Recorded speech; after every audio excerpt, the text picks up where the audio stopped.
Story की शुरुआत में हमें दिखाया जाता है दो इमोर्टल्स चेस खेल रहे होते हैं। इमोर्टल ही बताता है कि उसे आराम करने का समय ही नहीं मिलता।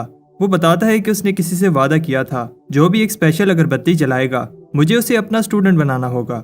पर 3 साल से जब भी कोई वो अगरबत्ती जलाता है उसे बहुत जल्द बुझा देता है और मैं जब भी वहाँ जाता हूँ तो वहाँ कोई नहीं होता। इन 3 सालों में 13वीं दफा फिर से कोई अगरबत्ती जलाता है। ली कहता है कि मैं देखता हूँ कौन मेरे साथ मजाक कर रहा है। दूसरी तरफ आत पर दिखाया जाता है जो अगरबत्ती जला रहा होता है वो हमारा हीरो बाय है। वो खुद से कहता है इस बार मुझे इसका सामना करना होगा, हर बार मैं भाग जाता हूँ। ये रिचुअल ही इतना खतरनाक होता है। बाय पर आसमान से बिजली गिर रही होती है। विलेजर्स प्रे कर रहे होते हैं और बाय को कहते हैं कि ये लड़का कितना बेवकूफ़ है। तब बूढ़ा एल्डर कहता है तो मैं ऐसा नहीं कहना चाहिए, बाय हमारी फैमिली की तरह है। दूसरी तरफ बाय को लगता है कि वो इस बार भी फेल हो गया है, बट उसे ली कहता है कि ये अगरबत्ती मजाक की चीज़ नहीं है। बाय कहता है कि मैं आपका 3 साल से वेट कर रहा हूँ। ली कहता है कि तुम जैसा डरपोक लड़का ये अगरबत्ती क्यों जला रहा है और जब भी मैं आता हूँ तो तुम भाग जाते हो। बाय कहता है कि मेरी पेरेंट्स की डेथ के बाद ये विलेजर्स ही मेरी फैमिली हैं। सब जानते हैं कि अगरबत्ती जलाने से आप मुझे अपना स्टूडेंट बना लोगे। तो विलेजर्स मुझे कहते हैं कि बाय तुम हम सबको छोड़ के ना जाओ। ली जब बाय की ये बात सुनता है तो सोचता है बाय इतनी यंग एज में भी दूसरों की केयर करता है। बाय कहता है कि मुझे आप अपना स्टूडेंट बना लो, मैं भी आपकी तरह इमोर्टल बनना चाहता हूँ। बाय कहता है जाने से पहले मुझे विलेजर्स को गुड बाय कहना है, वो मेरे बगैर नहीं रह सकते। बट दूसरी तरफ विलेजर्स की सिचुएशन ये नहीं होती। वो बाय के जाने पर पार्टी कर रहे होते हैं। बाय जाते हुए कहता है मैं वापस जरूर आऊंगा। ली बाय को इमोर्टल सेक्टर में लेकर जाता है ताकि बाय वहां ट्रेनिंग कर सके। बाय को जैंग नाम का शेफ वेलकम करता है। फायर किचन में तुम्हारा स्वागत है। तब वहां एक लड़का आता है, इसका नाम बाओ होता है। वो समझता है कि बाय रिश्वत देकर फायर किचन में आया है। बाओ 7 साल से फायर किचन में आने के लिए स्पिरिट स्टोन जमा कर रहा है। बाओ समझता है कि बाय ने इसकी जगह ले ली है और उस पर अटैक कर देता है। तब जैंग अपने वाटर मैजिक से बाय को बचा लेता है और बाओ से कहता है ये तुम क्या कर रहे हो, तुम 2nd लेवल कल्टीवेटर हो। बाओ नहीं सुनता और बाय पर चैलेंज मैजिक कास्ट कर देता है और वो कहता है कि जब टाइम आएगा हम में से कोई एक ही जिंदा रहेगा। बाओ वहां से भाग जाता है। जैंग कहता है कि तुम डरो मत, जब तक तुम उससे फाइट नहीं करते तुम्हें कुछ नहीं होगा। फिर जैंग बाय को बताता है fire kitchen upper level elders के लिए खाना बनाता है और सारे इंग्रेडिएंट्स हाई स्पिरिचुअल पावर के हैं जो ट्रेनिंग में मदद करते हैं। बाय फायर किचन का 9th मेंबर है, इसलिए इसे डिवाइन इंस्ट्रूमेंट सिलेक्शन सेरेमनी के लिए ले जाया जाता है। वो समझ रहा होता है कि उसे पावरफुल वेपन्स दिए जाएंगे, बट वो शॉक हो जाता है क्योंकि वो खाने के बर्तन होते हैं। बाय कह रहा होता है क्या ये सब जरूरी है। जैंग उसे कहता है कि हर फायर किचन मेंबर के लिए ये जरूरी है, ये हमारी पहचान है। बाय को एक बर्तन मिलता है। बाय कहता है क्या ये चलेगा। सब हंस रहे होते हैं क्योंकि ये एक टर्टल शेल की तरह लग रहा होता है। जैंग उसे बताता है कि 10 कल्टीवेशन लेवल्स होते हैं, जितना ज्यादा तुम्हारा लेवल होगा उतनी टेक्निक तुम मास्टर कर सकोगे। इन लेवल्स को कंप्लीट करने को कल्टीवेशन कहते हैं। जब इन 10 लेवल्स को कल्टीवेट कर लो उसके बाद फाउंडेशन एस्टेब्लिशमेंट लेवल तक पहुंच जाओगे। बट फायर किचन में लेवल 3 तक ही कल्टीवेट किया जा सकता है। हायर लेवल के लिए आउटर सेक्टर में जाना होगा, बट इस सब में बहुत टाइम लगेगा। बाय सोच रहा होता है कि उसे स्ट्रॉन्ग बनना होगा ताकि वो खुद को प्रोटेक्ट कर सके। बाय को ट्रेनिंग करते हुए मुश्किल हो रही होती है। तब उसे आवाज सुनाई देती है। वो समझता है कि ये बाओ है, बट जब वो किचन में देखता है तो सारे मेंबर्स खाने को ऐसे खा रहे होते हैं जैसे आज उनका आखिरी दिन हो। बाहर में दिखाया जाता है कि एक्चुअली बाओ बाहर ही होता है और कह रहा होता है कि तुम हमेशा किचन में नहीं रह सकते, जब तुम बाहर आओगे तो तुम्हें मैं खत्म कर दूंगा। किचन में हमें दिखाया जाता है कि बाय कह रहा होता है मैं और नहीं खा सकता और कहता है कि मैं प्रॉमिस करता हूँ मैं इस सब का किसी को नहीं बताऊंगा। बट जैंग कहता है कि बाय तुम्हारे लिए ये अच्छा है क्योंकि इससे तुम्हारी बॉडी प्योरीफाई हो जाएगी। तब बाय की बॉडी हीट अप होने लगती है। अगले सीन में सुबह होती है और अब जब बाय ट्रेनिंग कर रहा होता है तो उसे बॉडी में दर्द नहीं होता। बाय उस स्पिरिचुअल एनर्जी को फील कर सकता है जो उसकी बॉडी में सर्कुलेट हो रही है। इसी तरह कुछ टाइम बाद अब बाय और भी ज्यादा स्पिरिचुअल एनर्जी को कंट्रोल कर सकता है। बाय को भूख लग रही होती है। वो जैसे ही राइस को अपने बर्तन में डालता है राइस ग्लो करने लगता है। इसके बाद हम देखते हैं फायर किचन के मेंबर्स उसे कह रहे होते हैं तुम्हें बहुत समय से नहीं देखा। बाय कहता है कि मैं ट्रेनिंग कर रहा था। जैंग भी बाय से इंप्रेस हो जाता है कि बाय ने इतनी जल्दी 1st लेवल कल्टीवेट कर लिया है। बाय कहता है कि ये ग्लोइंग राइस खाने से जल्दी हो गया। सब हंसते हैं और कहते हैं कि ग्लोइंग राइस जैसा कुछ नहीं होता, कोई भी आइटम ग्लो नहीं करता जब तक वो रिफाइन ना हो। और बाय तुम जिस लेवल पर हो रिफाइन करना तो इम्पॉसिबल है, बट तुम रिफाइन करना सीख जाओगे। जैंग बाय को बताता है कि 3 तरह की रिफाइनिंग होती है। वेपन रिफाइनिंग वेपन को स्ट्रॉन्ग बनाने के लिए, पोशन रिफाइनिंग उनके फार्मूला को इम्प्रूव करने के लिए और आखिरी स्पिरिचुअल रिफाइनिंग। ये बहुत रेयर स्किल है जो कम ही लोग कर पाते हैं। स्पिरिचुअल रिफाइनिंग के लिए लाइफ एनर्जी को एक आइटम में डाला जाता है और इससे आइटम ग्लो करने लगती है और जितनी बार रिफाइन करोगे इसकी पावर बढ़ जाएगी। रात को बाय सोच रहा होता है क्या उसका राइस स्पिरिट रिफाइन है और कहता है कि अगर ऐसा है तो वो लकी है और डिसाइड करता है कि वो इसे टेस्ट करेगा और किसी को नहीं बताएगा कि उसके पास ऐसा डिवाइन इंस्ट्रूमेंट है। दूसरी तरफ बाओ बाय का वेट कर रहा होता है। बाय कहता है कि बाओ लेवल 2 कल्टीवेटर है और वो कहता है कि मुझे भी ट्रेनिंग करनी होगी ताकि मुझे छुपना ना पड़े। बाय एक्सपेरिमेंट कर रहा होता है तब वो ये देखकर शौक हो जाता है कि उसने अपनी सोर्ड को 2 दफा स्पिरिट रिफाइन कर लिया है, बट उसके बाद उसका बर्तन हवा में उड़ने लगता है और बाय में से कोई चीज उस बर्तन में चली जाती है। बाय डर जाता है जब वो देखता है कि उसके कुछ बाल सफेद हो गए हैं। बाय को समझ आ जाती है कि स्पिरिट रिफाइनिंग से उसकी लाइफ कम हो रही है। बाय ने अपनी सारी लाइफ कोशिश की कि वो लंबी जिंदगी जिए। वो अपने मैजिकल बर्तन से कहता है कि ये तुम्हारी गलती है। तब बाय को पता चलता है कि वो इस मैजिकल बर्तन को एब्जॉर्ब कर सकता है और जब चाहे समन कर सकता है। जैंग बाय को बाहर बुला रहा होता है। बाय कहता है कि ये बाओ की गलती है जिसकी वजह से मैं इतनी हार्ड ट्रेनिंग कर रहा हूँ। इतनी हार्ड ट्रेनिंग के बाद ही मैं स्पिरिट रिफाइनिंग कर सका और अब इसकी वजह से मेरी लाइफ कम हो गई है। बाय को गुस्सा आ जाता है और वो बाओ को फाइट के लिए बुलाता है। तब कोई उसे बताता है कि बाओ को काफी समय से नहीं देखा गया और हो सकता है कि उसने हार मान ली हो। तब बाय खुद से कहता है कि उसने अपनी लाइफ का कुछ हिस्सा जाया कर दिया, किस लिए। तब एक मेंबर उसे बताता है कि एक कंपटीशन है, अगर तुम वो जीत लो तो 1 साल लाइफ का प्राइज में मिलेगा। फिर हमें दिखाया जाता है कि बाय टाउन जाता है कंपटीशन के लिए जरूरी सामान खरीदने, बट बाय के पास पैसे कम होते हैं। तब वहाँ बाओ आ जाता है। बाओ कहता है कि आज तुम्हें कोई बचाने के लिए नहीं है। बाय बताता है कि मैं कब से रेडी हूँ। बाय जब बाओ के साथ 2 आदमी देखता है तो वहाँ से भाग जाता है। बाओ उसका पीछा करता है। हमें दिखाया जाता है कि फायर किचन के दूसरे मेंबर्स बाय को ढूंढ रहे होते हैं। तब बाओ के साथ जो आदमी होते हैं उनमें से एक आ जाता है। वो कहता है कि मैं सुपरविजन डिपार्टमेंट से हूँ और मैं बाय और बाओ की फाइट देखने आया हूँ ताकि कोई चीटिंग ना हो। जैंग कहता है कि मैं इसको संभाल लूंगा। दूसरी तरफ बाओ बाय पर अटैक करता है, बट बाय इजीली अपनी स्पिरिट रिफाइंड सोर्ड से इसे रोक लेता है। जैंग भी सुपरवाइजर से फाइट कर रहा होता है। ये दोनों इक्वली पावरफुल हैं क्योंकि ये दोनों लेवल 3 कल्टीवेटर हैं। तब वो रुक जाते हैं जब उन्हें दूसरा सुपरवाइजर बताता है कि उन दोनों में से कोई एक हार गया है। जैंग समझता है कि बाय बाओ से हार गया है। सुपरवाइजर कहता है कि फायर किचन मेंबर्स को ट्रेनिंग पर ध्यान देना चाहिए था, बट सब शॉक हो जाते हैं क्योंकि बाय जीत गया होता है। बाय उसको मार रहा होता है, तुम्हारी वजह से मेरी लाइफ का 1 साल कम हो गया। अब बाओ हार गया है तो बाय पर से स्पेल हट जाता है। बाय कहता है कि अगर मेरी लाइफ का 1 साल मुझे वापस ना मिला तो मैं तुम्हें जिंदा नहीं छोड़ूंगा। सुपरवाइजर भी शॉक होता है कि न्यू स्टूडेंट ने पावरफुल बाओ को हरा दिया। बाओ सबको बताता है कि बाय ने लेवल 3 कल्टीवेट कर लिया है। तब एक अनाउंसमेंट होती है, जो भी कंपटीशन में हिस्सा लेना चाहते हैं ले सकते हैं। ये एक अपॉर्चुनिटी है आउटर सेक्टर में जाने के लिए, लेकिन कंपटीशन टफ है क्योंकि सिर्फ टॉप 3 ही आउटर सेक्टर में जा सकते हैं। जैंग बताता है कि फायर किचन ने कभी भी इस कंपटीशन में हिस्सा नहीं लिया। बाय कहता है कि इस बार ऐसा नहीं होगा। हमें दिखाया जाता है कि विलेजर्स कह रहे होते हैं फायर किचन में इतनी खामोशी क्यों है। एक ग्रुप कहता है कि टॉप स्पॉट तो हमारा ही है, बट सब सरप्राइज हो जाते हैं जब हाउ फैमिली आती है। एक पिंक लड़की कैरेज से बाहर आती है, बट सब भाग जाते हैं क्योंकि उनको ये बात ज्यादा इंटरेस्टिंग लगती है कि फायर किचन हिस्सा ले रहा है। बाय सरप्राइज होता है क्योंकि इतने लोग कंपटीशन में हिस्सा ले रहे हैं। बाय जैंग से कहता है कि जैसा प्लान किया था वही करेंगे। जैंग कहता है ठीक है। कंपटीशन स्टार्ट होता है। हमें दिखाया जाता है कि फायर किचन के मेंबर्स का प्लान टॉप 3 स्पॉट लेने का होता है, बट उन्हें पता है कि ये बहुत मुश्किल काम है। बट बाय का प्लान सुनकर सब इम्प्रेस हो जाते हैं। बाय कहता है कि हम वेट करेंगे क्योंकि हाई कंपटीशन होगा तो शुरू की फाइट्स इंटेंस होंगी। बाय चाहता है कि वो वेट करें ताकि सब फाइट करके थक जाएं। फिर हमें दिखाया जाता है कि फायर किचन के मेंबर्स हार्ड ट्रेनिंग कर रहे होते हैं, बट उन्होंने सोचा नहीं था कि कंपटीशन इतना हार्ड होगा। ग्रुप के बाकी मेंबर्स फाइट में हिस्सा लेते हैं ताकि बाय आगे निकल सके। जितना ऊपर जाओगे मैजिक की वजह से हिलना भी मुश्किल हो जाएगा, बट सब शॉक हो जाते हैं क्योंकि बाय इजीली भाग रहा होता है। दूसरे फायर किचन के मेंबर्स भी माउंटेन टॉप जा रहे होते हैं। उन्हें सुपरवाइजर चैंग नजर आता है। चैंग को शक हो रहा है क्योंकि फायर किचन कंपटीशन में हिस्सा ले रहा है, जबकि फायर किचन को पैसों की कमी नहीं है। बट चैंग एक ट्रैप में फंस जाता है और वो कह रहा होता है कि मैं तुम लोगों को नहीं छोड़ूंगा। दूसरी तरफ बाय एक खतरनाक जगह पर रुक जाता है। उसे याद आता है कि जैंग ने बताया था फाइनल राउंड में 5 पिलर होंगे जो हवा में फ्लोट कर रहे होंगे और उन्हें एक खास ऑर्डर में क्लाइंब करने से दूसरी तरफ पहुंच जाओगे। जैंग कहता है कि ये राउंड इतना भी मुश्किल नहीं है, अगर तुम गिर भी गए तो तुम्हें कुछ नहीं होगा। बट बाय फिर भी डर रहा होता है। वो इनको एक ऑर्डर में कंप्लीट करता है। फाइनली सिर्फ एक पीस रह जाता है। बाय जंप करता है और मुश्किल से पहुंच जाता है, बट बैलेंस न होने की वजह से लटक जाता है। एक बर्ड वेट बैलेंस करने में हेल्प करता है, बट जब बर्ड उठता है तो बाय नीचे गिर जाता है। बाई की जब आंख खुलती है तो वो देखता है कि वो अभी भी जिंदा है और उसने कंपटीशन पूरा कर लिया है।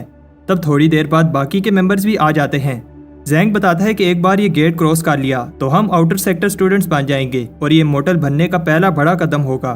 2 और पार्टिसिपेंट्स आते हैं बट उदास हो जाते हैं क्योंकि वो लेट हो गए। बट बाय सबको सरप्राइज कर देता है। वो कहता है कि हमारा ग्रुप अभी आउटर सेक्टर में जाने के लिए रेडी नहीं है। बाय कहता है कि मैं अपने फायर किचन के भाइयों को छोड़कर नहीं जाना चाहता, बट फायर किचन के मेंबर्स ने कंपटीशन के लिए बहुत सेक्रीफाइस किया है, इसलिए मुझे जाना होगा। बाय कहता है ये देखो मेरा भाई भूख से कितना पतला हो गया है, और जैंग भी उसके इस ड्रामे में साथ देता है और बेहोश होने की एक्टिंग करता है। बाय कहता है कि वो 200 स्पिरिट स्टोन का एक स्पोर्ट सेल कर देगा। बाय इमोशनल स्पीच देता है और कहता है कि स्पोर्ट ले जाओ ताकि इमॉर्टल बन सको।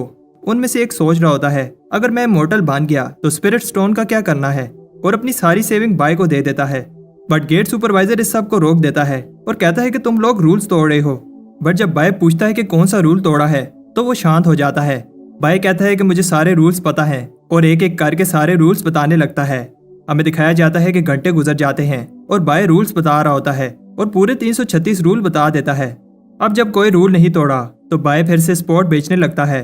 वो बाकी 2 स्पोर्ट्स की भी बोली लगाता है। सब बड़ी बड़ी बोली लगा रहे होते हैं, 300 स्टोन्स, 400 स्टोन्स। बट पिंक लड़की जो हाउ फैमिली से होती है 10 गुना बोली लगाती है। बाय शौक हो जाता है और उसकी ऑफर एक्सेप्ट कर लेता है। वो लड़की दूसरी आउटर सेक्टर स्टूडेंट बन जाती है। तब वहाँ चैंग आता है और कहता है ये क्या हो रहा है। बट गेट सुपरवाइजर कहता है बाय ने कोई रूल नहीं तोड़ा। हाँ, ऐसा पहली बार हो रहा है और अगर किसी को प्रॉब्लम है तो लॉ एनफोर्समेंट हाल चलो।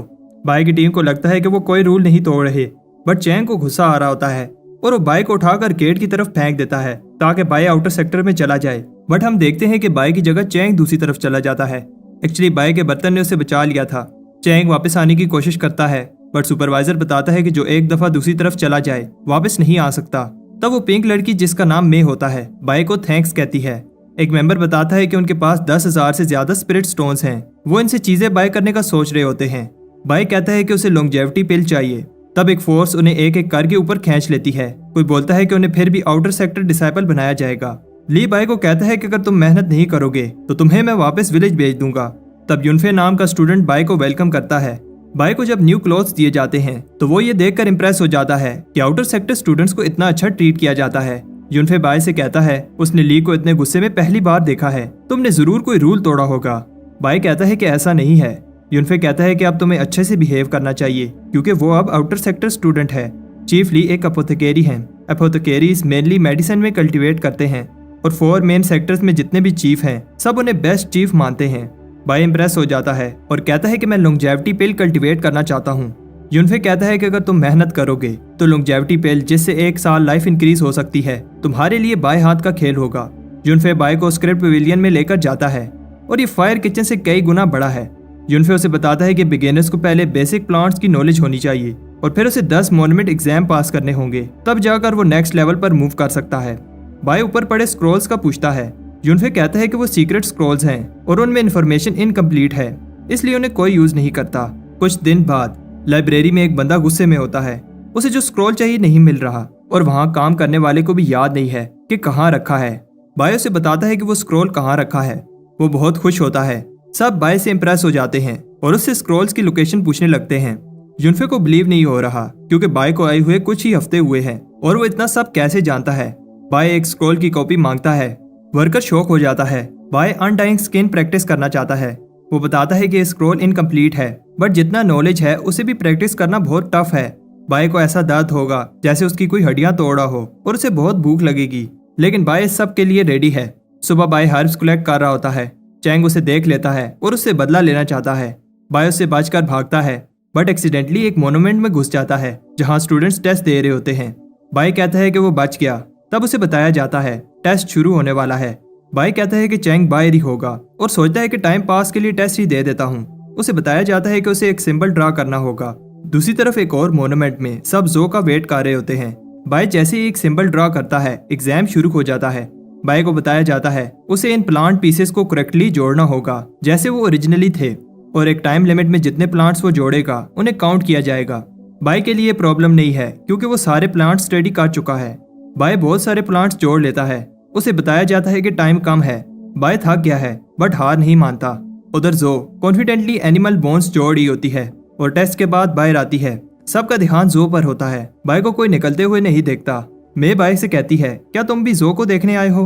और उसे बताती है कि जो भी मोन्यूमेंट को विन करता है उसका सिंबल मोन्यूमेंट पर नजर आता है। सब वेट कर रहे होते हैं। जो का सिंबल जो कि एक वेस है अब लास्ट मोन्यूमेंट पर नजर आएगा। बाय को याद आता है कि जुनफे ने बताया था 10 में से 9 मोन्यूमेंट पर जो का सिंबल है और अगर उसने 10th मोन्यूमेंट को भी विन कर लिया तो ये वो काम होगा जो कोई 1000 साल से नहीं कर पाया। उस मोन्यूमेंट पर जो का सिंबल बन जाता है और सब अनाउंसमेंट के लिए रेडी होते हैं। हमें बताया जाता है कि जो सारे 10 मोन्यूमेंट्स को कंकर कर ले तो एक डिवाइन कॉलरेंट की आवाज सुनाई देगी। तब सब शॉक हो जाते हैं, कोई आवाज नहीं आती। ऐसा इसलिए है क्योंकि एक मोन्यूमेंट पर टर्टल बना होता है।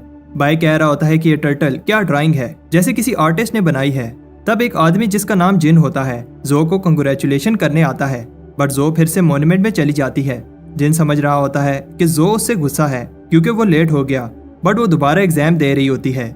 जब एग्जाम फिनिश होता है तो वो इम्प्रेस हो जाती है। किसी ने उसका 7000 का स्कोर बीट कर दिया था, बट वो ये देखकर शॉक हो जाती है अभी भी टर्टल का सिंबल बना है और सोचती है कि आखिर इस टर्टल ने कितने प्लांट असेंबल किए हैं। तब बाय मे को बताता है इसे 9000 से ज्यादा प्लांट असेंबल करने होंगे और मे को शक होने लगता है, बट बाय बात घुमा देता है। हमें बताया जाता है कि जो ने 7 दिन लगातार टेस्ट दिया बट टर्टल को हरा नहीं पाई। सब सोच रहे होते हैं ये टर्टल जरूर कोई बूढ़ा आदमी होगा जिसे बहुत नॉलेज है। बाय सोच रहा होता है कि जब इन्हें पता चलेगा तो ये मेरे फैन हो जाएंगे, बट जिन कहता है कि जो भी इस टर्टल को पकड़ कर लाएगा मैं उसे रिवार्ड दूंगा। जो भी टर्टल के बारे में कुछ अच्छा कहता है, जिन उसे मार रहा होता है और बताता है कि कैसे उसने जो की मेहनत पर पानी फेर दिया। मे टर्टल को डिफेंड करती है बट बाय उसे जिन से बचा लेता है। मे बताती है कि वो टर्टल से इम्प्रेस है, उसने जो को फेयर तरीके से हराया है। मे प्रे करती है कि वो सारे मोन्यूमेंट को जीते और उसे सीक्रेट ट्रेयर मिल जाए। बाय को इस चीज का नहीं पता था कि जीतने वाले को ट्रेयर मिलेगा। बाय डिसाइड करता है कि वो एग्जाम पास करेगा। तब मे उसके लिए खाना लाती है। मे बाय की मेहनत देखकर इसे उस टर्टल से कंपेयर करती है और कहती है कि जिस तरह तुम मेहनत कर रहे हो एक दिन 10 की कंडेंसेशन लेवल मास्टर कर लोगे और फिर फाउंडेशन एस्टेब्लिशमेंट लेवल पर लाइफ भी एक्सटेंड हो जाएगी। वो बताती है कि 3 तरह की फाउंडेशन एस्टेब्लिशमेंट टाइप्स होती हैं, एक से 100 साल और दूसरे से उससे भी ज्यादा लाइफ इंक्रीज हो सकती है। बाय सोचता है कि वहां तक पहुंचने में अभी टाइम है और अभी के लिए 10 मोन्यूमेंट एग्जाम्स को क्लियर करने की सोचता है और जीतने पर जो ट्रेयर मिलेगा उससे गोल रीच करने में हेल्प होगी। तब एक चीफ को लगता है कि टर्टल चीटिंग कर रहा है, वो जो से भी ज्यादा स्पीड में एग्जाम क्लियर कर रहा है। ली को लगता है कि वो ट्रेयर के पीछे है। तब दूसरा चीफ कहता है कि हमें इन्वेस्टिगेशन टीम बनानी होगी ताकि पता चले कि ये टर्टल कौन है। कुछ ही मंथ्स में टर्टल ने 9 मोन्यूमेंट क्लियर कर लिए हैं और उसे कोई नहीं पकड़ पाया। अब लास्ट मोन्यूमेंट रह गया है और बाय घबरा रहा होता है। लॉ एनफोर्समेंट ऑफिसर्स भी नजर नहीं आ रहे। वो छुपते छुपाते मोन्यूमेंट के अंदर चला जाता है और हम देखते हैं कि जैसे ही वो अंदर जाता है सब उसका बाहर वेट कर रहे होते हैं। जिन कहता है कि इस बार मैं इस टर्टल को भागने नहीं दूंगा, बट जो कहती है कि वो सिर्फ ये देखने आई है कि ये टर्टल कौन है। तब लास्ट मोन्यूमेंट पर भी टर्टल सिंबल बन जाता है और सब डिवाइन कल्टन की आवाज सुनकर अमेज हो रहे होते हैं। ली ने भी 1000 साल बाद ये आवाज सुनी है। बाय को एक आवाज कांग्रेचुलेशन कहती है और उसे एक ट्रेयर मिलता है। जब गेट ओपन होता है तो सब एक टर्टल शेल को देखकर शॉक हो जाते हैं। वो एक्चुअली बाय का बर्तन होता है और सब उसके पीछे भागने लगते हैं। बाय बचकर निकल जाता है। उन्हें बिलीव नहीं हो रहा कि एक टर्टल इतना फास्ट कैसे मूव कर सकता है। तब टर्टल के फैन और बाकी सब आपस में लड़ने लगते हैं और ली उन्हें कहता है कि बस करो। दूसरी तरफ बाय देखता है कि ये एक मोर्टेलिटी पिल है, बट उसके हाथ से पिल गिर जाती है और एक बेवकूफ चिकन पिल खा जाता है और वहां से उड़ जाता है। कुछ टाइम बाद अब लोग टर्टल को हेट नहीं करते और इसे एक मिस्टीरियस लेजेंड समझने लगते हैं। तब बाय बैम्बू लगा रहा होता है और हमें पता चलता है कि बाय 4th की कंडेंसेशन लेवल पर पहुंच गया है, बट अभी उसने इमोर्टल बनने की जर्नी शुरू ही की है। रात को बाय पहली बार अनडाइंग स्किन प्रैक्टिस करता है। पहले वो अपनी स्किन को रिफाइन करता है और फिर अपनी बोन्स को बार बार मसल्स को लूज और फिर टाइट करना होगा, बट ये बहुत पेनफुल प्रोसेस है। बाय की जब आंख खुलती है तो उसे बहुत ज्यादा भूख लग रही होती है। किसी भी नॉर्मल इंसान को इतनी भूख नहीं लग सकती और उसे उस चिकन पर गुस्सा आ रहा होता है जिसने उसकी इमोर्टैलिटी पिल खा ली थी। बाय डिसाइड करता है कि अब से वो सब चिकन से बदला लेगा। बाय एक इंसेक्ट को बेट बनाकर चिकन्स को पकड़ रहा होता है। सुबह सबको बताया जाता है कि इमोर्टल ली की चिकन्स चोरी हो रही हैं। ये कोई आम चिकन्स नहीं है, इन्हें रेयर मेडिसिन बनाने के लिए यूज किया जाता है और इस चोर ने एक ही रात में दर्जनों चिकन्स चोरी कर ली हैं। चीफ ली किसी काम से आउटर सेक्टर से बाहर गए हैं, उन्हें इस सब का नहीं पता। मैं उनकी स्टूडेंट हूँ और मेरा फर्ज है कि मैं उस चोर को पकड़ूं। जो भी मेरी हेल्प करेगा उसे मैं ये प्रोटेक्टिव पेंडेंट दूंगी। बाय सोचता है कि इससे प्रॉब्लम हो जाएगी और वो कुछ कहे इससे पहले एक आदमी बताता है कि चोर को कैसे पकड़ा जाए। बाय जो का ट्रस्ट जीतने के लिए चोर की सारी गलतियां बताने लगता है। बाय कहता है कि उन्हें एक टीम बनानी चाहिए और एक इमोशनल स्पीच देता है, हम सब मिलकर उस चोर को पकड़ेंगे। जो उसकी स्पीच से इम्प्रेस हो जाती है और उसे टीम लीडर बनाकर अपना रिबन देती है। बाय सोचता है कि अगर पकड़ने वाला ही चोर हो तो उसे कौन रोक सकता है। बाय अगले फार्म में फिर से चिकन चोरी करने जाता है, बट उसे जो की आवाज आती है, ये तुम क्या कर रहे हो। बाय सोचता है कि अब ली उसे विलेज वापस भेज देगा। बाय उससे माफी मांगने ही वाला होता है, लेकिन वो फार्मर को डांट रही होती है क्योंकि वो पहरा देने के समय सो रहे थे। बाय जो से कहने लगता है कि उसने पूरी ट्राई की बट वो चोर को नहीं पकड़ पाया और ये सब करते हुए वो इंजर हो गया। बाय कहता है कि सब उसकी गलती है, वो टीम लीडर है और उसके होते हुए चोर भाग गया। जो कहती है कि इसमें तुम्हारी कोई गलती नहीं है, सिर्फ तुम ही सीरियस होकर मेरी हेल्प कर रहे हो, और उसे कहती है कि तुम इस पेंडेंट को डिजर्व करते हो। वो कहती है कि काश सब स्टूडेंट्स तुम्हारे जैसे होते। तब बाय चोर पकड़ने वाली टीम का लीडर बनकर खुद चिकन चोरी कर रहा होता है। वो चिकन की बोन दबाते हुए कह रहा होता है, अब यहाँ बहुत कम चिकन रह गए हैं और अब और चिकन के लिए उसे दूसरे सेक्टर में जाना होगा। बाय अपनी इंटेंस ट्रेनिंग भी कर रहा होता है और एक दिन जब वो चिकन दबाने जाता है तो उस पर कोई अटैक कर देता है। बाय का वेट बढ़ गया है और उसकी मूवमेंट भी स्लो हो गई है, जिसकी वजह से वो अटैक डॉज नहीं कर पाता। बट वो ये देखकर इम्प्रेस हो जाता है, उसे चोट नहीं लगी। ली भी ये देखकर इम्प्रेस होता है। बाय अनडाइन स्किन प्रैक्टिस कर रहा है और इसने आयरन स्किन अचीव कर ली है। ली कहता है कि तुमने बहुत पेन सही होगी और इसके साथ साथ बहुत भूख भी, लेकिन बाय को देखकर लगता नहीं है कि वो कभी भूखा रहा है। बाय कहता है कि वो बैम्बू खाता रहा। ली कहता है कि अच्छा तो तुम ही वो चिकन चोर हो। बाय कहता है ऐसा नहीं है, बट ली सारी चिकन बोन्स को बाहर निकाल देता है। बाय को लगता है कि अब ली उसे मार देगा। ली ओवरवेट बाय को पनिशमेंट के लिए स्नेक वैली में फेंक देता है। 90% लोग वीडियो तो देखते हैं लेकिन चैनल को सब्सक्राइब नहीं करते। अगर वीडियो अच्छी लगती है तो चैनल को सब्सक्राइब कर दो, तुम्हारे भाई को अच्छा लगेगा। चलो वीडियो कंटिन्यू करते हैं। कुछ टाइम बाद हम देखते हैं कि बाय ली से माफी मांग रहा होता है और बताता है कि उसे बहुत भूख लग रही थी, इसलिए उसने ऐसा किया और वो फिर कभी ऐसा नहीं करेगा। ली सोचता है क्या उसे एक चोर पर ट्रस्ट करना चाहिए। ली उसे एक और चांस देने के लिए रेडी है, बट बाय को आने वाले इंटरसेक्ट कंपटीशन में टॉप 5 में से एक पोजीशन लेनी होगी। बाय को नहीं लगता कि वो ऐसा कर पाएगा, बट स्नेक्स को देखकर वो मान जाता है। बाय जब घर आता है तो उसे पता चलता है कि इसने अपनी स्वॉर्ड को 3 बार स्पिरिट फाइन कर लिया है। इसका मैजिक पेंडेंट भी अपग्रेड हो गया है। बाय अब की कंडेंसेशन के 5th लेवल पर है, बट उसे पता है कि कंपटीशन के लिए इतना काफी नहीं है। बाय उस सीक्रेट स्क्रॉल को पढ़ता है और अब स्ट्रॉन्ग बनने के लिए यही रास्ता है। सबसे पहला स्टेप है लाइटनेस और वेट को कंट्रोल करना, जो वो एक पानी के टैंक पर ट्राई करता है बट उसे उठा नहीं पाता। तब उसे पता चलता है कि उसे अपनी स्पिरिट एनर्जी को कंट्रोल करना होगा।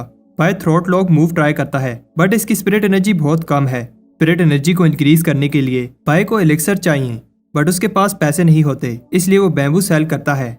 बहुत सारे एलिक्सर पीने के बाद बाय उस टैंक को उठा लेता है, बट अभी भी अपनी स्पिरिचुअल एनर्जी को सही से कंट्रोल नहीं कर पा रहा।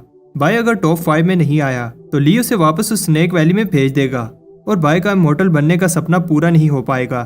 सुबह जब बाय उठता है तो उसके छत में एक होल होता है। बाय को पता है कि ये किसी चोर का काम नहीं हो सकता क्योंकि उसके पास कोई कीमती चीज नहीं है।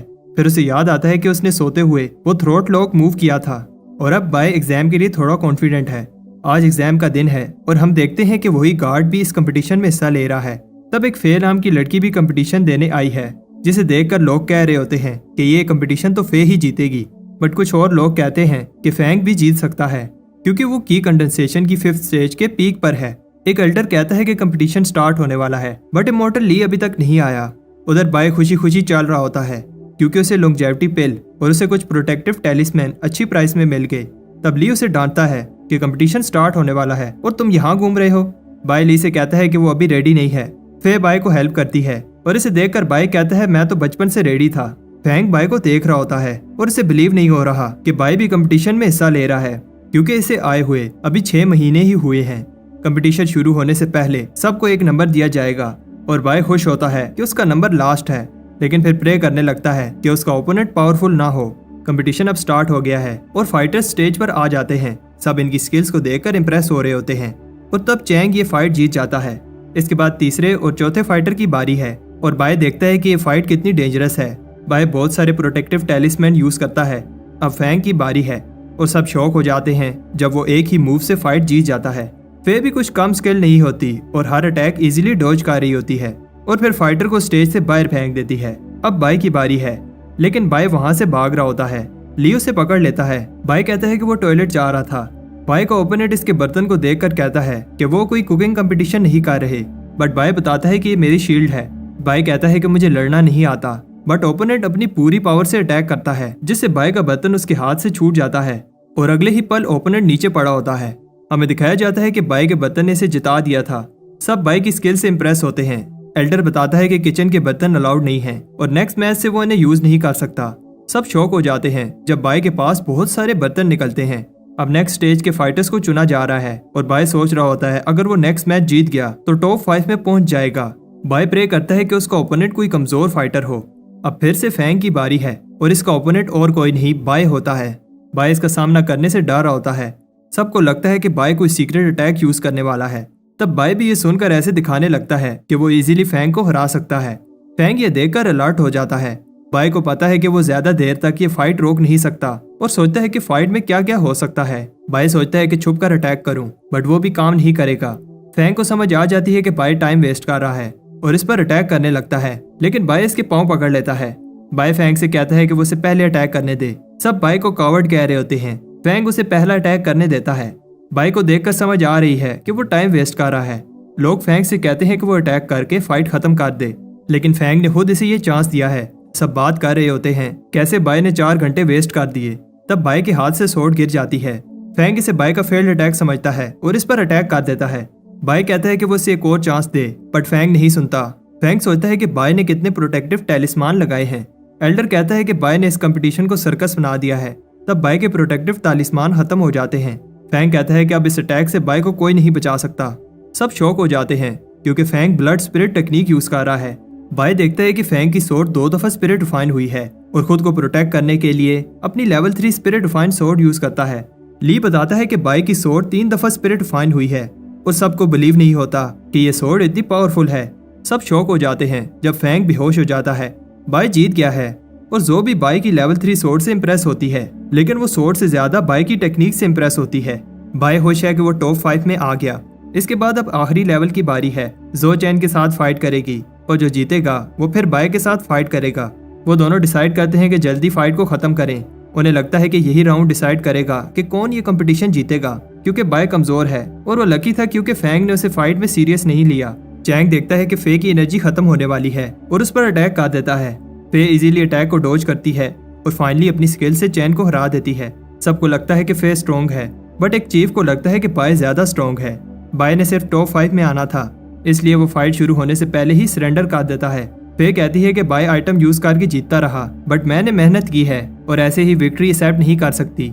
अब शाम हो जाती है। फे और बाय फाइट करने के लिए अरीना में आते हैं। बाय से एक बार फिर कहता है कि वो फाइट नहीं करना चाहता। फे कहती है कि फिर मैं एक ही अटैक में ये फाइट खत्म कर दूंगी।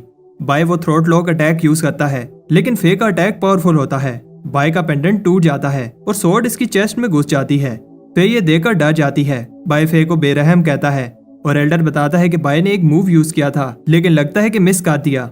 बाय कहता है कि अब उसे लगता है कि उसने विलेज से यहाँ आकर गलती कर दी और अगर वो विलेज में ही रहता तो कुछ और साल शांति से जी लेता।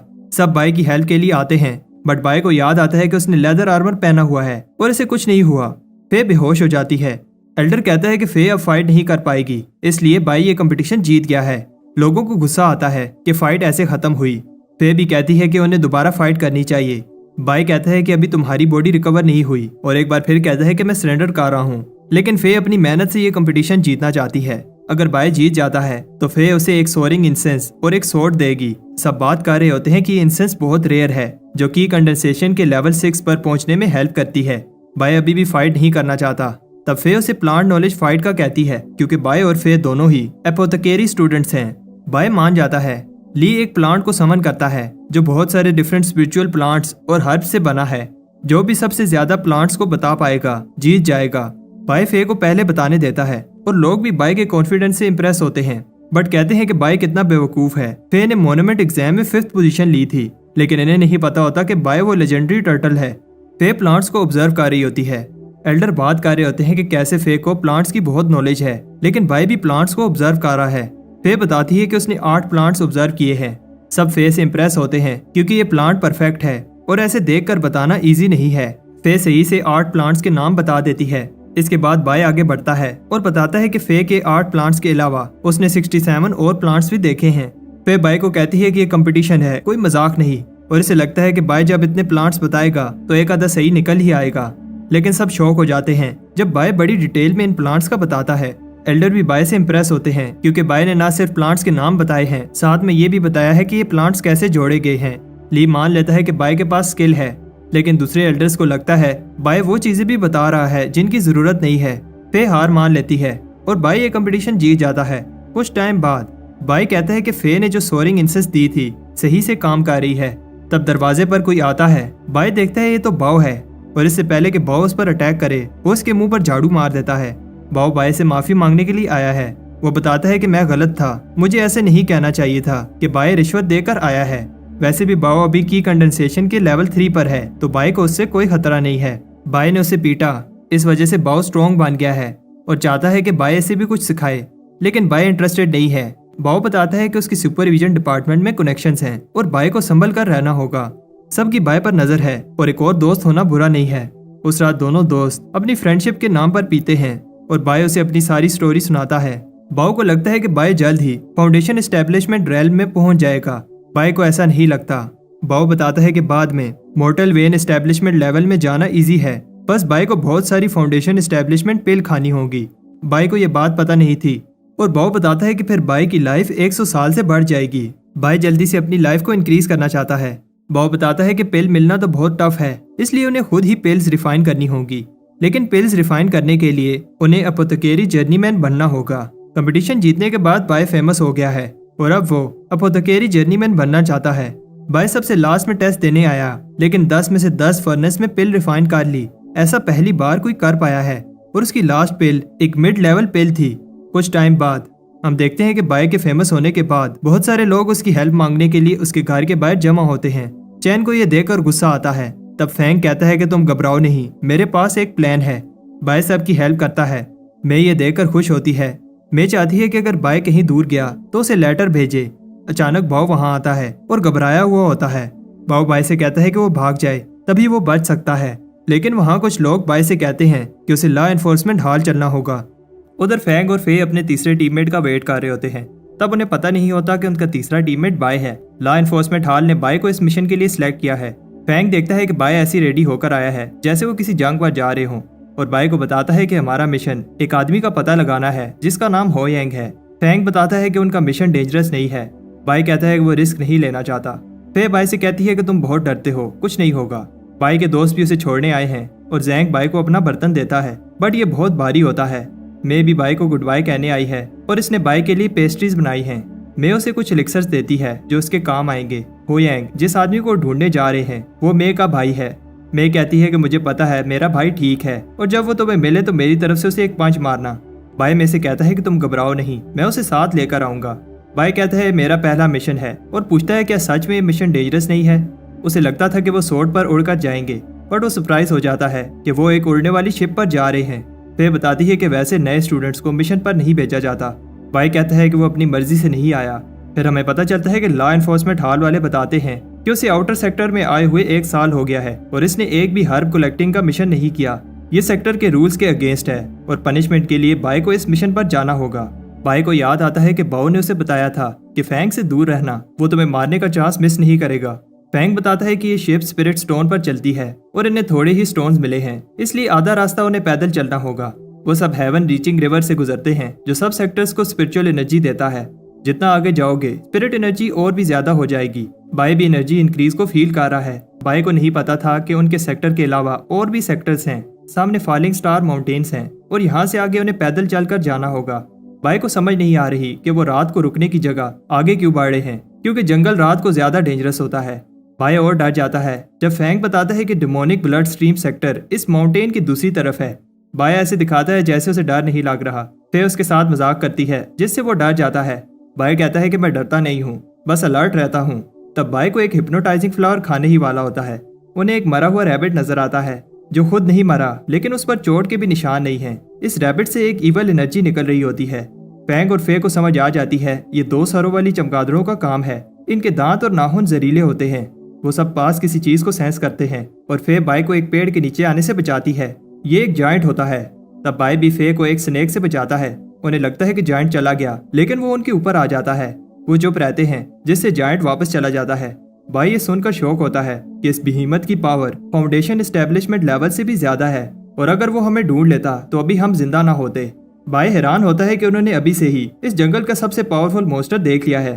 फैंग कहता है ये तो कुछ भी नहीं, इस फॉरेस्ट में इससे भी ज्यादा डेंजरस मॉन्स्टर्स हैं। बाय ऐसे दिखाता है कि वो डरता नहीं है और फैंग एक इवल स्माइल देता है क्योंकि इसने बाय के कपड़ों पर कुछ लगा दिया है। इससे वो चमगादड़ें उन पर अटैक कर देती हैं। फैंग कहता है कि वो अलग डायरेक्शन में भागें और फिर फॉरेस्ट के बाहर एक दूसरे को ढूंढ लेंगे। बाय पहले ही भाग गया है। फिर बाय को बुज़दिल कहती है और इन मॉन्स्टर्स पर एक पावरफुल अटैक करती है। फैंग ट्रांसमीटर को देखकर सोचता है कि बाय कितना भी पावरफुल हो, इन डिमोनिक बैट से नहीं बच सकता। तब फे भी उस केव में आ जाती है और फैंग कहता है कि अब वो प्रे ही कर सकते हैं कि बाय ठीक हो। फे ऐसे ही बाय को मरने नहीं दे सकती और बाय को ढूंढना चाहती है। फैंग कहता है कि वो बैट्स रात को घूमती हैं और इस समय जंगल में वापस जाना सुसाइड है। फैंग कहता है ये मेरी गलती है कि मैं तुम सबको इस जंगल में लाया। फे कहती है कि इस सब में तुम्हारी गलती नहीं है और हमें कम से कम बाय की बॉडी वापस लेकर जानी चाहिए। उधर फॉरेस्ट में बाय बैट से बचकर भाग रहा होता है, लेकिन वो बैट्स उसका पीछा नहीं छोड़ रही। सुबह फैंग कहता है कि बाय हमारा स्मोक सिग्नल देने पर भी नहीं आया। फे को याद आता है कि वो कैसे बाय से मिली और फे को लगता है कि अभी भी वो बाय की आवाज सुन पा रही है। ऐसा इसलिए है क्योंकि बाय वापस आ गया है। बाय बताता है कि वो बहुत मुश्किल से बचकर आया है और फे से पूछता है क्या तुम्हें मेरी फिक्र हो रही थी क्योंकि तुम्हारी आंखों के नीचे डार्क सर्कल्स हैं। फैंग इंप्रेस होता है कि वो बच गया।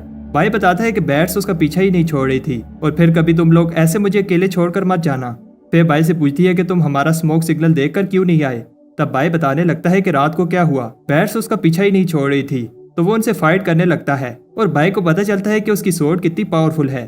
फैंग शॉक हो जाता है कि बाय बैट्स से बचकर नहीं भागा, वो सारी बैट्स को मार कर आया है।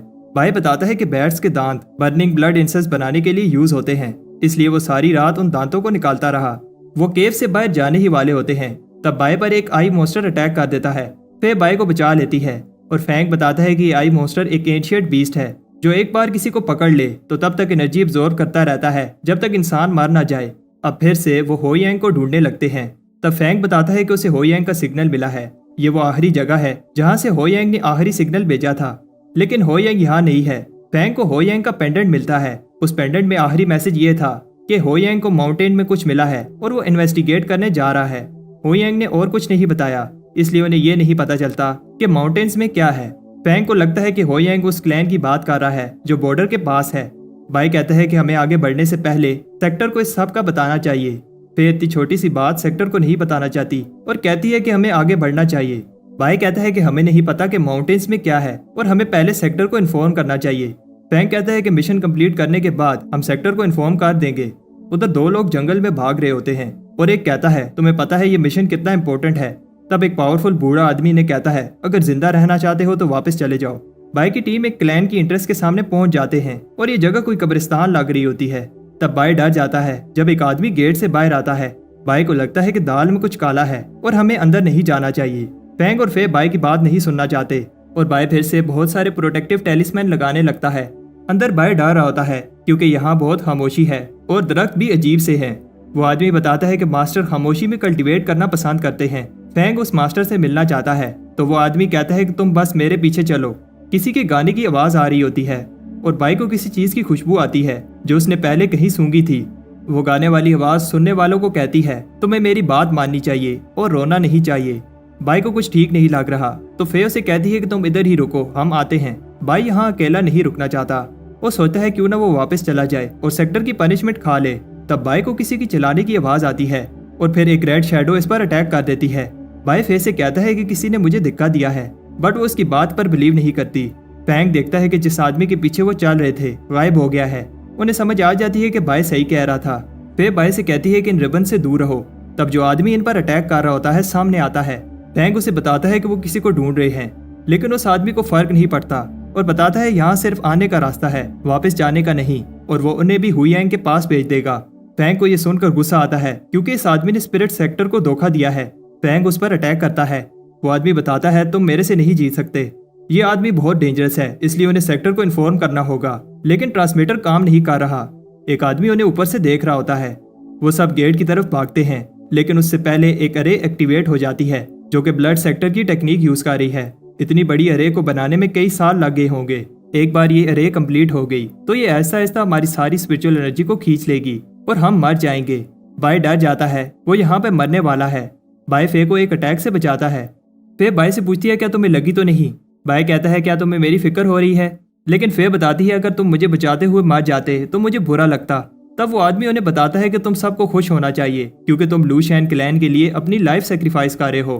फैंग को बिलीव नहीं हो रहा कि बाय फिर से भाग रहा है। बाय कहता है यहाँ इस बड़े से पेड़ का खाना बनने से अच्छा है कि मैं भाग जाऊं। बाय को एक रास्ता नजर आता है, लेकिन ये उस आदमी का इल्यूजन मैजिक होता है।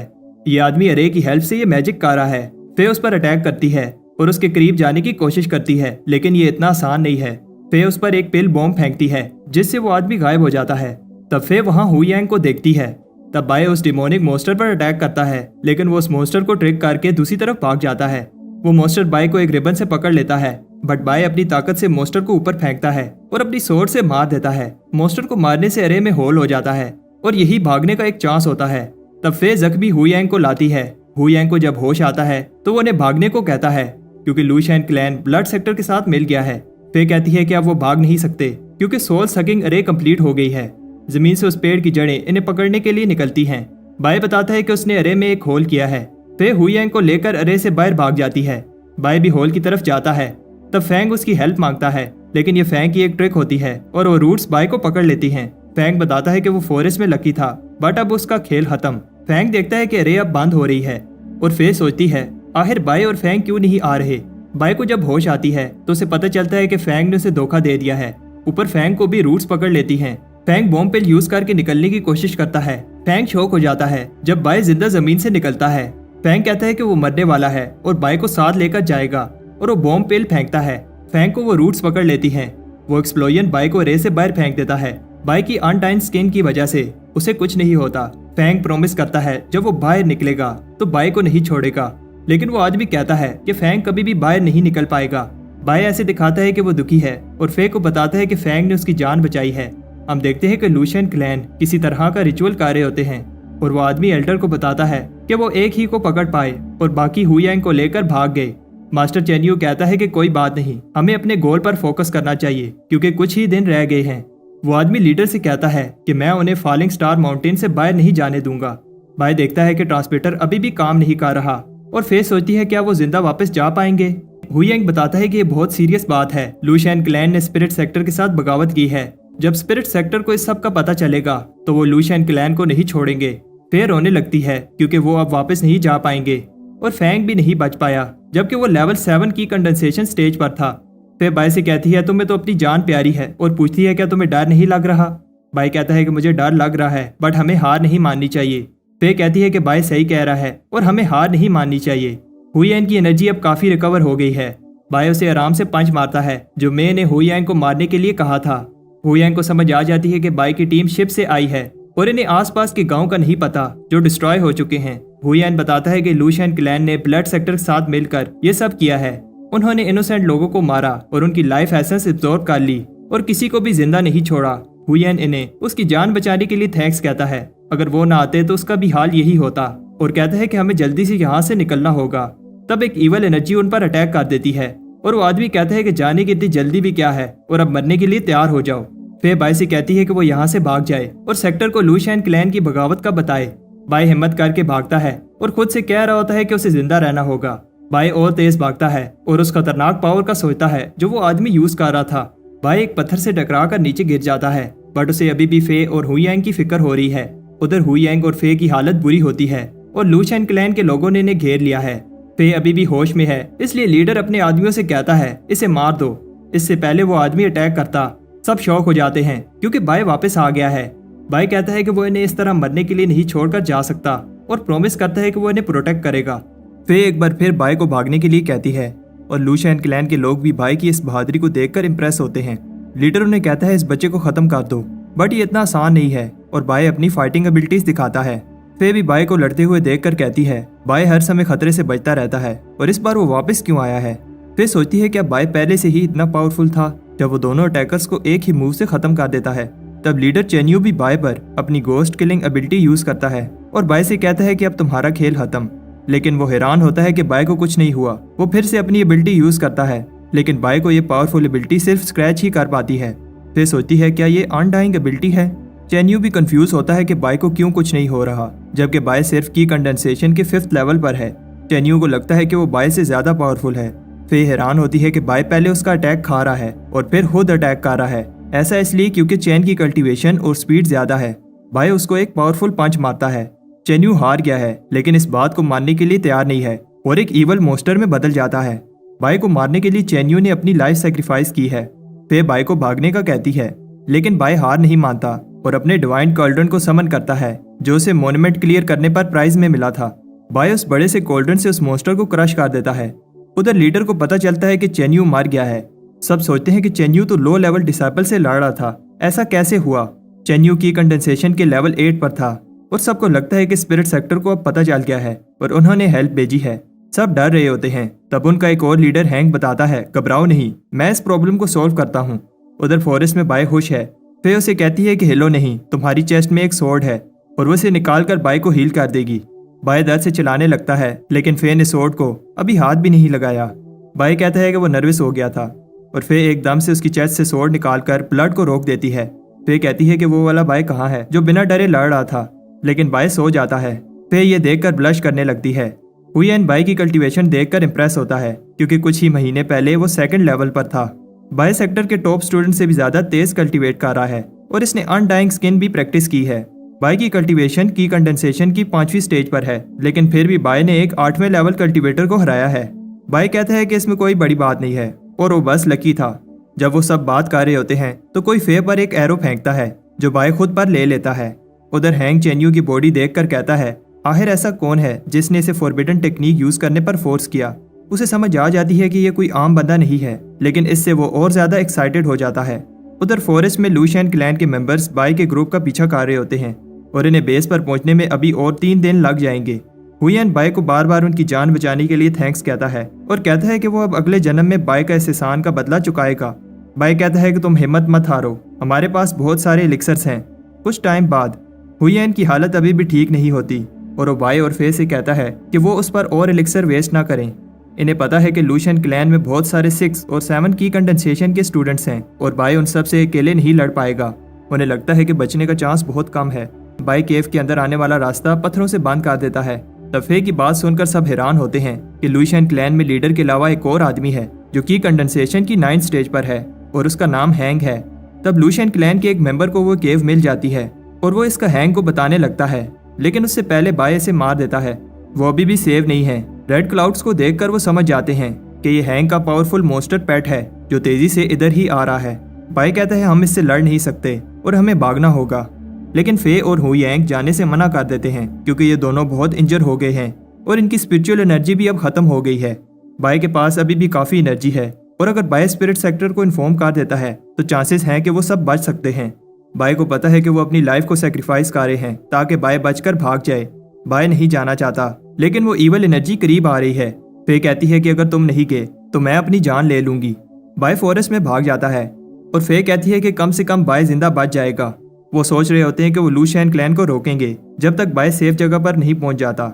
उधर बाय सबको बचाना चाहता है और एक क्लिफ के ऊपर चढ़कर चिल्लाता है, जिसमें दम है आओ। फे और हुयेन ये देखकर शॉक हो जाते हैं और बहुत सारे एनिमीज बाय के पीछे जाते हैं। फे बाय से कहती है कि तुमने ऐसा क्यों किया। उधर फॉरेस्ट में बाय भाग रहा होता है। हैंग बाय का चैलेंज एक्सेप्ट करता है और सब क्लैन मेंबर्स को उसके पीछे भेजता है। बाय को ठिकाने लगाने के बाद वो उसके दोस्तों के पीछे जाएंगे। बाय खुद से कहता है, मुझे बस कुछ घंटों के लिए लूशियन क्लैन का ध्यान भटकाना है ताकि फे और हुयेन भाग पाएं। एक के बाद एक लूशियन मेंबर इस पर अटैक कर रहा होता है। कोई तलवार तो कोई कुल्हाड़ी यूज कर रहा होता है, लेकिन बाय सबको हरा देता है। बाय को छुपना पड़ता है जब कोई तीर अंदाज इस पर तीर फेंकता है और वो सबसे कहता है कि मैं बाय को हिलने नहीं दूंगा, तुम सब उसके दोस्तों के पीछे जाओ। इससे बाय का प्लान खराब हो जाएगा, इसलिए बाय बाहर निकलकर एक और तीर खाता है और उस तीर अंदाज को मार देता है। कुछ आदमी हैंग को बताते हैं उन्हें बाय नहीं मिला, लेकिन उन्हें जंगल में बहुत सारे तीर मिले हैं जिन पर खून लगा था। इसका मतलब बाय बहुत इंजर हो गया है। उधर जंगल में बाय के लिए होश में रहना भी मुश्किल हो रहा है और सोचता है कि उसके दोस्त अब बच गए होंगे। तब बाय लूशियन क्लैन के कुछ आदमियों को बात करते हुए सुनता है। माउंटेन बॉर्डर के पास उन्हें ब्लड मिला है और बाय को समझ आ जाती है कि वो जल्द ही उसके दोस्तों तक पहुंच जाएंगे। बाय उनका ध्यान भटकाता है और फिर से सब क्लैन मेंबर्स बाय के पीछे भाग जाते हैं। पे कहती है कि हमें सुबह होने से पहले बॉर्डर के पास पहुंचना होगा। उधर बाय भी बहुत सारे एनिमीज को हरा देता है, लेकिन तब ट्रांसमीटर से उसे पता चलता है कि कुछ आदमियों ने उसके दोस्तों को ढूंढ लिया है। बाय आखिरी पल में आकर पे को एक एरो से बचाता है। बाय उनसे कहता है कि भागो और खुद बहुत सारे लूशियन क्लैन वालों से लड़ने वाला है जो कि कंडेंसेशन के 6 लेवल पर हैं। ये एनिमी स्ट्रॉन्ग हैं, लेकिन बाय उन्हें भी हरा देता है। बाय चिल्लाता है वो अभी भी जिंदा है और अगर दम है तो इधर आओ। तब हैंक का पेट स्नेक बाय को पकड़ लेता है और हैंक बाय से कहता है तुम में दम है बच्चे।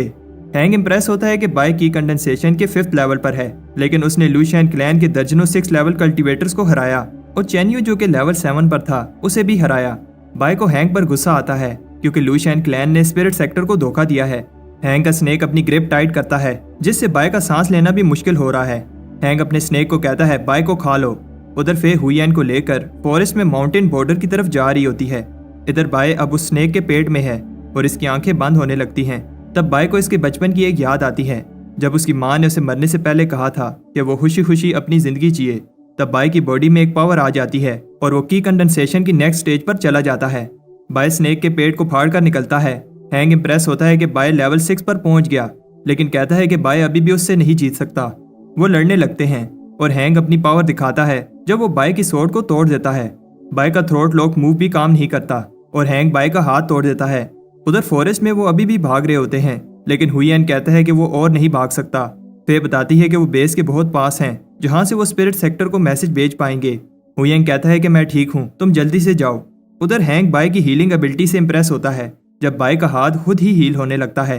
हैंक कहता है कि अगर बाय भी लेवल 8 पर होता तो मजा आता। बाय को बहुत दर्द हो रहा होता है। बाय कहता है कि मुझे अपने दोस्तों को बचाना होगा और वो कोल्ड्रन को समन कर हैंक पर फेंकता है। बाय शौक होता है कि इस अटैक से हैंक को कुछ नहीं हुआ।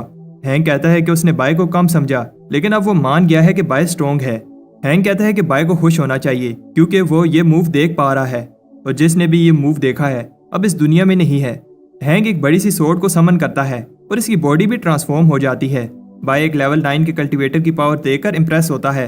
हैंक अपनी स्वॉर्ड से बाय पर अटैक करता है। तब बाय अपने बर्तन से इसका अटैक रोकता है। मैजिक बर्तन भी इसे रोक नहीं पाता और इस अटैक की शॉक वेव से फे एक क्लिफ से नीचे गिर जाती है और इसके हाथ से ट्रांसमीटर छूट जाता है। बाय अब हिल भी नहीं पा रहा और हैंक बताता है कि वो पहले उसके सामने उसके दोस्तों को मारेगा। बाय कहता है मैं तुम्हें ऐसा नहीं करने दूंगा और हैंक को लेकर माउंटेन से नीचे जंप कर देता है। फे भी बहुत इंजर हो जाती है, लेकिन वो मैसेंजर मोन्यूमेंट के सामने ही है। फे रेंगते हुए उस मोन्यूमेंट की तरफ जाती है और बाय से कहती है थोड़ी देर और रुक जाओ। हैंक गुस्से में बाय को मारने लगता है और फे मोन्यूमेंट के और पास जा रही होती है। बाय हैंक से कहता है कि तुम्हारे पंचेस ऐसे हैं जैसे कोई छोटा बच्चा ये पंचेस मार रहा हो। इससे हैंक को गुस्सा आता है और वो बाय को खत्म करने के लिए अपनी पावरफुल स्वॉर्ड से अटैक करता है। हैंक शॉक होता है कि बाय ने इसकी स्वॉर्ड को पकड़ लिया है और छोड़ नहीं रहा। उधर फे आखिरकार स्पिरिट सेक्टर को मैसेज भेज देती है। हैंक स्वॉर्ड बाहर निकालता है, लेकिन बाय उसे निकालने नहीं देता। बाय कहता है अगर मैं मरूंगा तो तुम्हें भी साथ लेकर जाऊंगा। तब बाय उस स्वॉर्ड को और अंदर घुसा देता है और एक ही पंच से हैंक की गर्दन में होल कर देता है। अब सुबह होने लगती है और बाय खुश है कि उसने फे के साथ किया हुआ वादा पूरा किया और बेहोश हो जाता है। उधर स्पिरिट सेक्टर को मैसेज मिल जाता है फैंग मर गया है और हुईएन बहुत ज्यादा इंजर है और बाय एक लेवल 9 कल्टीवेटर से लड़ रहा था और कोई पता नहीं है कि वो जिंदा भी है या नहीं। लॉ एनफोर्समेंट हेड ओएनजी को लूशियन क्लैन की बगावत का पता चलता है। उसे बाय का भी पता चलता है कि उसने पावरफुल हैंक को रोके रखा, लेकिन ये नहीं पता कि बाय जिंदा है या मर गया। तब एक बेल बजाई जाती है और ओएनजी सब डिसाइबल को ऑर्डर करता है कि अपने सारे काम और ट्रेनिंग छोड़कर सेक्टर के सेंटर में जमा हो। सबको बताया जाता है कि लूशियन क्लैन ब्लड सेक्टर के साथ मिल गया है और बहुत सारे मासूम लोगों की जान ली है और हमारे एक स्टूडेंट ने अकेले ही एनिमी को रोका और अपने टीममेट्स की जान बचाई, लेकिन अभी तक बाय की कोई खबर नहीं है। उन्हें बताया जाता है कि अब तुम्हारी बारी है कि उन मासूम लोगों की जान लेने वाले राक्षसों को खत्म करो। ये सुनकर सब जोश में आ जाते हैं। उधर माउंटेन्स में लूशियन क्लैन का लीडर सोचता है कि हैंग अभी तक नहीं आया। तब उनका रिचुअल खराब हो जाता है जब वो केव टूटने लगती है। बाहर लीडर बहुत सारी फ्लाइंग शिप्स को देखकर शॉक होता है और उसे समझ आ जाती है कि वो एक्सपोज हो चुके हैं। स्पिरिट सेक्टर की आर्मी लूशियन क्लैन की बेस पर अपना अटैक स्टार्ट करती है। लीडर उनके अटैक को रोकने की पूरी कोशिश करता है, लेकिन स्पिरिट सेक्टर की आर्मी बहुत पावरफुल होती है और एक ही झटके में लूशियन क्लैन खत्म हो जाता है। चीफ ली को बताया जाता है कि बाय और फे अभी तक नहीं मिले और ली सब डिसाइपल्स को उन्हें ढूंढने का कहता है। मोन्यूमेंट के पास 2 आदमियों को फे मिल जाती है, वो इसे हील कर रहे होते हैं। फे बाय को बचाने जाती है, लेकिन इसकी इंजरीज अभी सही से हील नहीं हुई। फे बाय को ढूंढना चाहती है क्योंकि बाय ने सबकी जान बचाई है और उसे बाय की फिक्र हो रही होती है। उधर जंगल में स्पिरिट सेक्टर के लोगों को बाय की बैटल के निशान मिलते हैं। उन्हें पता चलता है कि बाय ने बहुत सारे लेवल 7 की कंडेंसेशन के लोगों से फाइट की है। ली सोचता है ऐसा टॉप लेवल डिसाइपल्स भी नहीं कर पाते और आखिर बाय ने इनसे कैसे फाइट की होगी। तब उन्हें बाय का एक क्लू मिलता है और ली वहां जाता है। ली देखता है कि उन्हें खून से रंगे हुए कपड़े का एक पीस मिलता है। ली को याद आता है कि जब उसने यूनफे से कहा था ये कपड़े बाय को दे दो। वैसे तो बाय बहुत शैतान है, लेकिन ली को विश्वास है कि बाय एक दिन अच्छा कल्टीवेटर बन पाएगा। उन्हें पेड़ पर एक ब्लेड का निशान मिलता है जो कि एक लेवल 9 की कल्टीवेटर का है। ली को बताया जाता है कि बाय का बचना मुश्किल है और ली दुखी होता है कि उसने आने में देर कर दी। तब फे आती है और सोचती है अगर बाय की बॉडी नहीं मिली तो वो जिंदा होगा, लेकिन जब इन्वेस्टिगेटर इसको वो कपड़ा दिखाता है तो वो रोने लगती है। ली दूसरे डिसाइपल से कहता है कि अपनी सर्च जारी रखो। उधर स्पिरिट सेक्टर में सेक्टर लीडर युआन को बताया जाता है बहुत सर्च करने के बाद भी बाय का नहीं पता चला। युआन बताता है कि हमने एक हीरा खो दिया है जिसने सेक्टर के लिए अपनी लाइफ सेक्रीफाइस की है। अगर लूशियन क्लैन अपने इवल प्लान में कामयाब हो जाता तो स्पिरिट सेक्टर खतरे में पड़ जाता। बाय ने उन्हें रोके रखा, तभी उसके टीममेट सही समय पर स्पिरिट सेक्टर को बता पाए। स्पिरिट सेक्टर बाय की सेक्रीफाइस को कभी नहीं भूलेगा। कुछ टाइम बाद बाय का फ्यूनरल मनाया जाता है। बाय के सब दोस्त रो रहे होते हैं और जैंग बताता है हमें बाय को रिस्पेक्ट से अलविदा कहना चाहिए, लेकिन वो भी फिर रोने लगता है। वो स्पीच दे रहा होता है कि बाय कितना महान था। बाय ने बुराई के सामने घुटने नहीं टेके और उसकी वजह से अच्छाई की जीत हुई। मैं रोने लगती है और कहती है कि मेरा बाय मुझे वापस करो। बाय को लिन लुओ का डिसाइपल बनाया जाता है और इसे ओनर डिसाइपल का टाइटल दिया जाता है। ये टाइटल जब से स्पिरिट सेक्टर बना है सिर्फ 9 लोगों को मिला है और 10वां बाय है। बाय के लिए एक बेल बजाई जाती है। ली सोचता है कि ऐसा ना होता अगर मैं बाय को यहाँ ना लाता या फिर बाय पर ध्यान दिया होता। बाय के सारे साथियों को इनर सेक्टर डिसाइपल बना दिया जाता है, लेकिन फे ये टाइटल लेने से मना कर देती है। एल्डर हैरान होते हैं क्योंकि इनर सेक्टर डिसाइपल बनना सबका सपना होता है। लोग कहते हैं कि फे का दिमाग खराब हो गया है। लीडर युआन भी जानना चाहता है फे इनर डिसाइपल क्यों नहीं बनना चाहती। फे कहती है क्योंकि मेरी एक और रिक्वेस्ट है, मुझे डोंगलैंड सिटी में भेजा जाए। युआन बताता है कि वो सिटी लूशियन के बॉर्डर के पास है जो बंजर और डेंजरस जगह है जहाँ कोई नहीं जाता। फे को अभी भी लगता है कि बाय जिंदा है, इसलिए वो वहां जाकर उसका वेट करना चाहती है। युआन फे की बात मान लेता है। सबके जाने के बाद फे बाय के टूम्बस्टोन को देखकर कहती है बाय भी चाहता होगा कि मैं ना जाऊं, लेकिन बाय ने अपनी जान पर खेलकर हम सबको बचाया है, मुझे जाना होगा। उधर बाय एक सपना देख रहा होता है कि वो स्पिरिट सेक्टर का हीरो बन गया है। तब बाय की आंख खुलती है तो वो देखता है कि उसकी बॉडी हील हो गई है। बाय सोचता है क्या मैं मर गया हूँ और क्या ये हेल है। तब वहां उसे एक बूढ़ा आदमी मिलता है। बाय उसे कहता है कि वो उसे माफ कर दे, वो गलती से इस केव में आ गया। बाय खुश है कि वो सेफ है और अपने दोस्तों के पास भागता है, लेकिन एक बैरियर से टकराता है। वो आदमी कहता है ये एक एंशिएंट बैरियर है, तुमने अनडाइंग मेथड प्रैक्टिस किया है फिर भी तुम इसे तोड़ नहीं पाओगे। बाय हैरान होता है कि इस आदमी को पता है कि मैं अनडाइंग स्किन प्रैक्टिस कर रहा हूँ। वो बूढ़ा आदमी एक्सप्लेन करता है जितना बाय इंजर हो गया था, अगर अनडाइंग पावर ना होती तो वो कब का मार गया होता। अनडाइंग पावर ना चाहते हुए भी आसपास की नेचर एसेंस को एब्जॉर्ब करके बॉडी को हील कर देती है। वो आदमी बाय को एक पिल देता है जो उसकी स्पिरिचुअल एनर्जी को रिकवर करेगी। वो आदमी बताता है कि मैं 15 दिन के बाद इस केव में वापस आऊंगा। बाय कहता है कि ये कितना अजीब है। वो आदमी चाहता है कि मैं अपनी स्ट्रेंथ रिकवर करूं, लेकिन ये नहीं चाहता कि मैं केव से बाहर जाऊं। बाय सोचता है कहीं वो मुझे खिला पिलाकर मोटा कर रहा है ताकि बाद में मेरी एनर्जी को एब्जॉर्ब कर पाए। बाय कहता है अब कुछ नहीं हो सकता, मुझे स्ट्रॉन्ग बनना होगा और अपने मैजिकल बर्तन की हेल्प से उस पिल की एनर्जी को इंक्रीज करता है। वो अपनी स्किन को आयरन से ब्रॉन्ज बनाने के लिए ट्रेनिंग करता है, लेकिन ये ट्रेनिंग हमेशा की तरह बहुत पेनफुल होती है। बाय आखिरकार ब्रॉन्ज स्किन कर लेता है।